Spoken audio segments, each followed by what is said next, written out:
Allopathy, allopathy, electropathy ఈ మున్నాభాయ్ ఎంబీబీఎస్లు దేనికైనా ready. పళ్ళు చూస్తాము, అన్నీ చూస్తాము. ఒకటే కాదు, ఎలర్జీ అనే కాదు, అన్నిటికీ చూస్తాం. టైపార్టీలు చూస్తాము. ఎల్లోపతి హాస్పిటల్స్ అంటే ఎల్లోపతి సిస్టమ్ కూడా ఉంటుంది కాబట్టి ఎంబీబీఎస్ డాక్టర్ కంపల్సరీ మా దగ్గర ఎంప్లాయ్మెంట్స్ తీసుకున్నాం. ఈ ఎలక్ట్రోపతిలో ఎల్లోపతిలో తగ్గని క్రానిక్ కేసెస్ ఎలక్ట్రోపతిలో తగ్గుతున్నాయి. అల్లోపతి అని పలకడం కూడా రాని వాళ్ళు డాక్టర్ల అవతారమెత్తి సర్జరీలకు తెగిస్తున్నారు. ఆ చిన్న జాండీస్ వస్తే 24 గంటలని అన్క్వాలిఫైడ్ డాక్టర్తో ఆపరేషన్ చేసి చిన్న వయసు 22 ఏళ్ళు 20 లోపే ఉంటాయి వీళ్ళ అమ్మాయికి. ఆ నైటే పారిపోయింది. ఆపరేషన్ ఫెయిల్యూర్ అయినప్పుడు జంప్ అయ్యాము హైదరాబాద్. ఫస్ట్ ఎయిడ్ కే పరిమితం కావాల్సిన వాళ్ళు ప్రాణాలతో చెలగాటమాడుతున్నారు.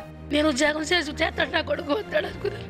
అలా చేసేసాడు. నా కొడుకు లేకుండా నేను ఇప్పటికీ 3 ఏళ్ళు అయింది. ఎవరు పడితే వారు మెడలో స్టెత్ వేసుకునే స్కోప్ ఇవ్వకుండా చెక్ పెడతారా?